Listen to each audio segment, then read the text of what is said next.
All right, Jason, going beyond the blog again. This time we're talking about building out the tech stack. This is something that I think MSPs should really be revisiting every year, just tightening things up, making sure that, you're not actually progressing into a direction that you didn't need to go in. I think that's a big thing that I learned as an MSP was that it's very easy to start throwing products at problems.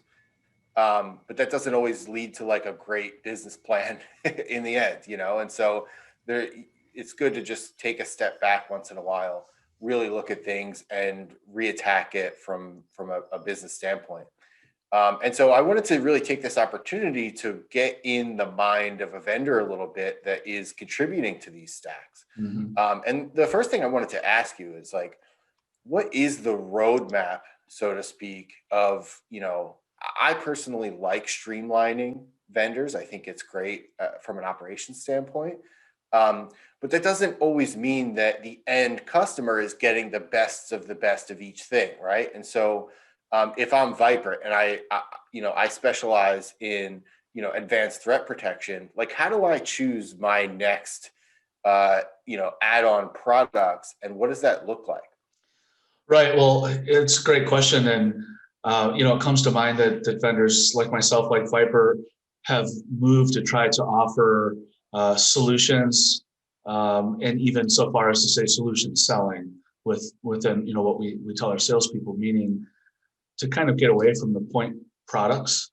But having said that, and to take a step back further from your original question, there's definitely a consolidation in the security space. I see it in my own company with VIPRE and with J2 Global, and some different coming together different business units. But I also see it in the industry with folks like the WebRoot and Carbonite combination with OpenText. There's Acronis, which is very well known in the MSP space, one of the leaders in the MSP space, the leader at ConnectWise. So they've undergone the same kind of thing. They were out looking for a dance partner, so to speak, when they had the investment money to build out an endpoint part of their platform. And we see it with a company like Sophos, where they can offer an MSP, 8 different services across the platform. So is there a move to offer that kind of consolidated approach for MSPs to then take that through to their SMB customers? For us, that's what we're trying to provide. And then I can validate that that's what I'm seeing in the industry. So yeah, that kind of leads me to my next question is like, do you, whether it's through like development or acquisition, that's right, are you looking at this in that perspective of like, we need to either be compatible with these other things that are out there, or we need to provide everything all at once? And if we're not doing one of the two of those, then we've got a big problem on our hands, right? Yeah, exactly right. The roadmap for a security company is always interesting. It's there's some static parts and there's some dynamic parts. So, for example, VPN is something that came to market recently, and almost as a best practice, the way that the adoption rate has taken off for the new kind of dispersed environment. So something like that, you have to react, whether it's through acquisition or development, I think, to add that in. For example, VIPRE has an advantage. We're the only company I know of that can put together that initial package for MSPs that has endpoint email, kind of user and data security, and then throws in VPN as a kicker. I know that some of my competitors up until that point can say, "Yep, me too, me too, me too." I get to the VPN, and then that's it. So that's a differentiator, but it's also the end game in what we're trying to provide MSPs, which is a bit of a platform to be able to light up those billable services as is appropriate within a customer base. And I think that we're all trying to do that. We being, kind of the industry, we're all trying to achieve that. It's funny, and you say, like you mentioned the VPN, and I see this, and this is what's interesting about the roadmap in general, and there's like these opportunity plays. Like I have felt like in recent year that VPN on a personal consumer basis has been increasing dramatically. My dad even reached out to me and asked me if he needs a VPN for his like cell phone. And I'm like, what? Like what? Something has changed. You know what I mean? The awareness is being generated. Now you're seeing VPN commercials during football games. It's like a whole different thing. And so this now like bleeds into obviously these B2Cs are also B2Bs, and then it might make a company like VIPRE now launch that product as a result. So like, do you see it the same way? I do. I do see it the same way. And it's some of the privacy concerns that came out of the private sector that, the businesses that rose up to their MSPs that take care of them, and then back out to the vendors. And VPN is the best one I can think about that fits that bill. I think it's great. You said that your dad called you, and I watched the European Soccer League over in the London area, and I see the NordVPN banners running across, on the soccer fields, an advertisement, and I just thought it was great. And I see their commercials as well, and I think it's great. I'll give you another quick example. We're part of the ConnectWise ecosystem. So is Acronis, as I mentioned. Well, they sponsor Formula One racing, and they sponsor Premier League. So. It's almost showing where cybersecurity has gone as an industry, where now when we're watching golf, it's not just investment ads and retirement ads, there's cybersecurity ads. And Barracuda even has a PGA championship that they sponsor and they're the namesake of. So times are like changing, aren't they? BMW one week and then Barracuda the next. Then Barracuda the next, right? Yeah. That's right. So who will be the first MSSP to have their own golf? Or MSP to have their own golf championship. But no, so I think it's market share, it's stickiness, but MSPs benefit, SMBs benefit. But then to your point, do I want the best of everything? Seems like the answer is intuitively yes. But then you start to get like kind of the tool sprawl if you're going to do that maybe as a point product. And maybe even the vendors like ourselves and others realize that they're at risk of, if they're only good at one thing, or how can we build that stickiness if we're, a super killer at endpoint, but we don't even offer email, or vice versa, or any combination thereof? I can tell you that from an MSP standpoint, it's getting a little overwhelming, I think, is like the feedback that I'm getting. And really, I think it starts with that not all MSPs are necessarily like cybersecurity experts, like when you start off and you're like, let's say you're doing computer repair, or you're doing networking, right? And so these are not really, and let's say you have 25 years of experience even, like you might not be at the forefront of cybersecurity. And now you're getting like kind of pushed into all of these products that you are seeing that your customers, they need. But there has to be some kind of like tipping point here, because what's happening, I feel like, is the stack is becoming predominantly now security. Mm-hmm. And whereas before it was, you could get away with like some antivirus, anti-malware, some network level security, and, the rest of it was mainly just help desk, right? And so now it's like, to be an MSP, you have to know security. And now this laundry list of products, it just keeps adding up. And so like, my question is like, what is the tipping point here?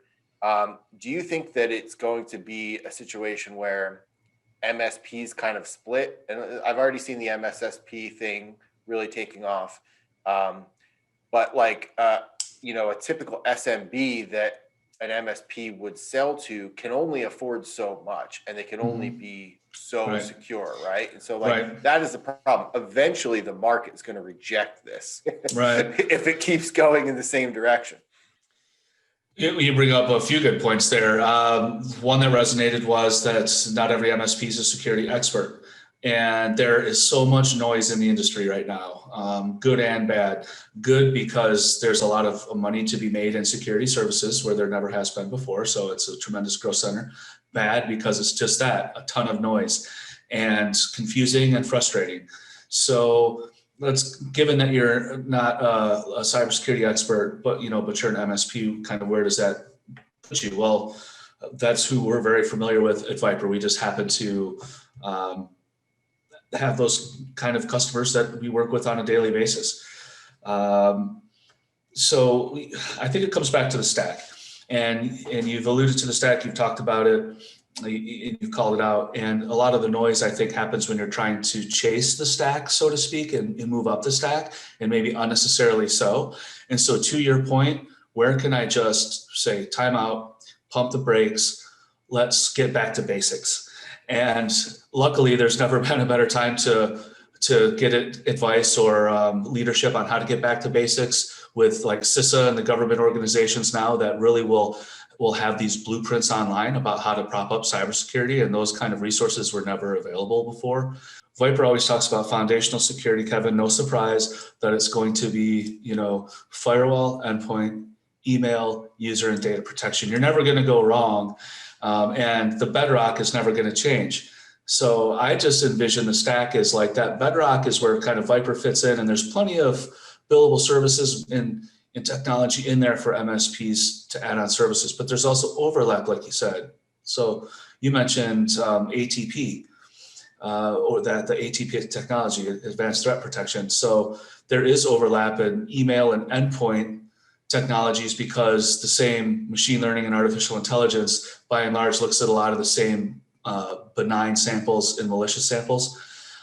So there is some overlap there. But the key is to look at foundational security, layered security, and what's synonymous with layered security really isn't all that hard. It's firewall, endpoint, email, protect your network, protect your users. And companies like ours are going out of their way to make that consumable and easy to deploy and roll out, support, renew, interchange. That's also important for MSPs, as you know, as I would be hard pressed to ever say bundle in front of an MSP, because to your point in the article, MSPs aren't going to pay for redundant services. So I'm not going to, have a DNS product over here and then pay for it additionally in my endpoint because it's a feature, but they've baked it into their price tag. So when you talk about doing that kind of inventory of overlapping technologies and things of that nature, I think that's where an MSP can streamline their security stack. I think that's a great place to start, as a matter of fact. Yeah, absolutely. And that's, that is one of the things, like we used to do license audits and find all the time we were just paying for things that we didn't need.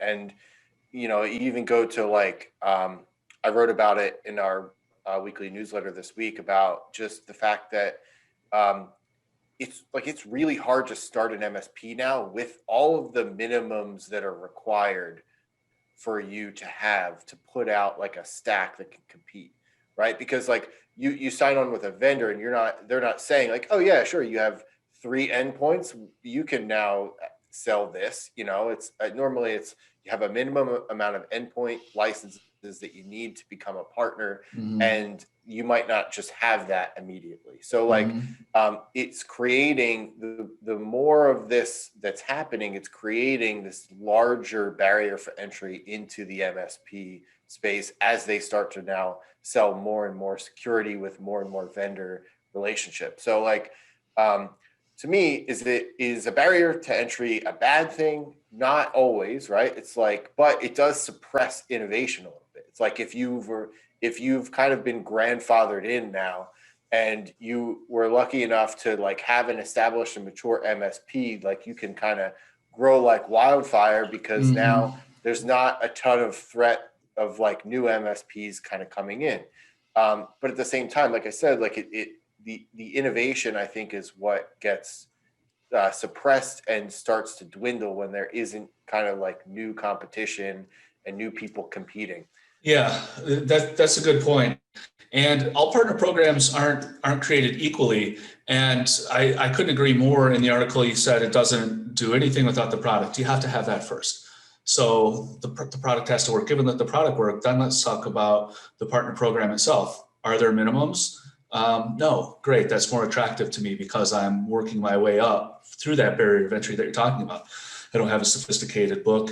I don't have all of the disparate solutions that like your MSP probably accrued over time for solving for different customer needs and pain points, things of that nature. That's just not there yet. So I think the way that I see from our partners is that we do have a lot of the folks that you described who are looking to alleviate some of those barriers to entry, but still want the innovation, and actually can be in a position to demand the innovation because, like never before, vendors are dipping down into the SMB market like never before. And then, of course, that's synonymous with the MSPs who service that market.